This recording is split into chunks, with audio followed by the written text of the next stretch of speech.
Hello everybody, welcome back.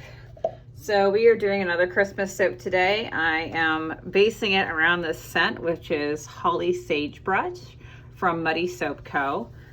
Thanks to my friend Nathan at Clover Soap Works. I know it does discolor a little purpley. So we're gonna be doing a dark navy blue again and then white, but I'm not gonna I'm gonna scent the white parts. We're gonna keep that part of the batter out. We're doing another cat soap today since you guys love the kitties.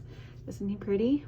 And he is scented in kind of a spicy smell. It's cinnamon cocoa, which is really nice. But I think that'll be a nice blend with the holly brush sage. And then we've got little soap dough holly leaves with little holly berries.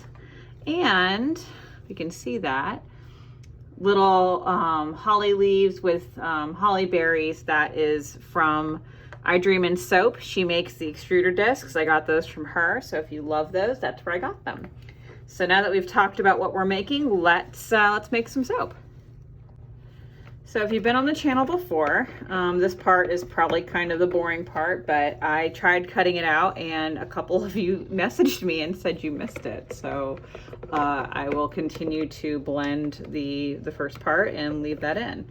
I am trying a new stick blender today. This is another KitchenAid. I really like my light Tiffany blue one, which is a Craftsman, I think, but it's adding too many bubbles to my soap and I'm really mad at it. So we're not going to use it for right now.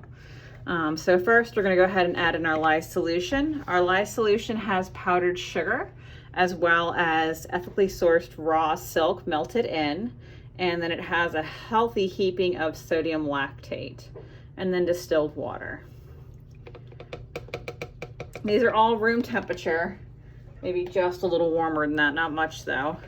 So I'm just going to stir that for a minute. I'm going to add in our goat's milk, which is super heavy cream today. I didn't spin any off today. Usually I spin a little bit off, but I didn't. Oh, see? Let's wait for new stick blender. And they're good? All right. And we're gonna blend just to emulsion. Oh, see, this is a problem today. New tools, new tools. Like, I don't know if I'm just not clicking it in here good enough. It's very strange.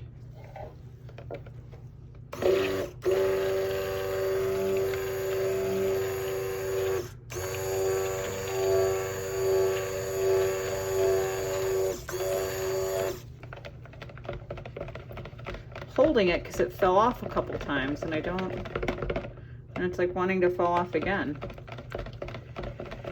The journey for the perfect stick blender will continue. It's frustrating. Yeah, see, it's like wanting to come off here.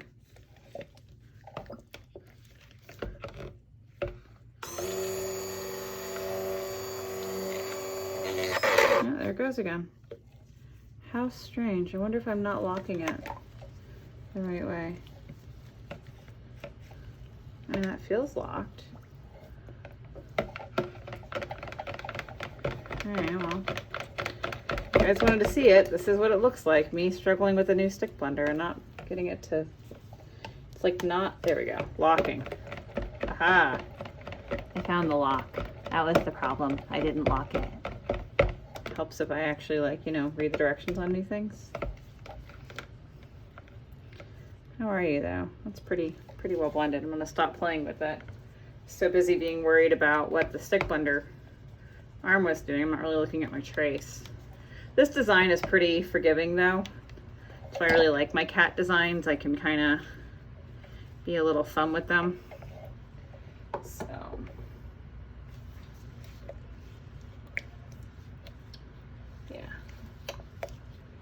Good. So now let's divide out some batter, shall we? So I always do an overpour with this batter. And part of that is because I am taking out the cat. And part of that is I automatically add in a little bit more. So I have overpour. So we're gonna put that to the side. And then we're gonna pour off our white, which will be there. And then we shall add our fragrance oil. I'm keeping a little bit back because I want to add it to this one over here, because I want to see what it does in my soap recipe. Because one of the things that I have learned is just because it does it in someone else's recipe doesn't always mean it will or will not do it in mine. So that's why it's nice to test your own fragrances. Although, like I said, in my case, I cheated, and I had Nathan who warned me that, hey, it does like to turn kind of a purpley color, which is why I went with a nice dark navy blue again, even though I've kind of been doing a lot of this navy lately for the winter stuff. Maybe it's just because I don't know, I like dark navy blue. I think it's a pretty color, and I think that it looks nice. And oh, this is behaving like super good. Super, super good. Good. All right. We also have another one because I'm also going to do some stars on the top just for funsies. All right, put you over mule. Let's add our white in. This batter is pretty yellow because it's really high in shea butter as well as cocoa butter. So let me see if you guys can. All right, so I cleaned the area up a little bit and gave this a second to rest. And now I'm just going to decide, I think I want to do the little ones. I think the little ones will look more cute, I guess is the word.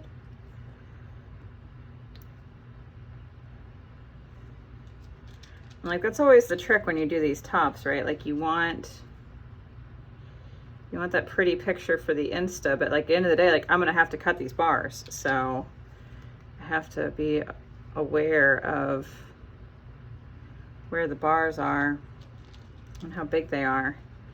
I actually made these embeds last year. I kept them in a little baggie, so they stayed decent, but they are a little brittle, so I don't really want to risk running a wire cutter through them if I can avoid it, if I'm going to be 100% honest. Which I try to be, because, you know, I don't know, I feel like so many times, especially, you know, now that I've gotten bigger on Instagram, 10,000 followers, by the way, thank you, all of you who follow me, I'm very grateful. But like you get like this pressure to be perfect every time, and holy cow, I am so not perfect. I'm like the farthest thing from it. So it gets a little hard to always, you know, try to keep up with what you think people expect out of you. Do I want to do the big ones? 2 like really big bars?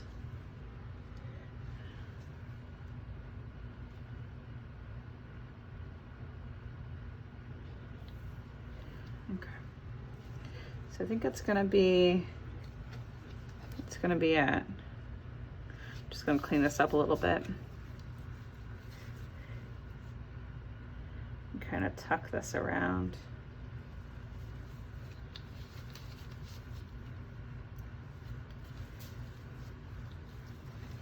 Yeah, pretty happy with that.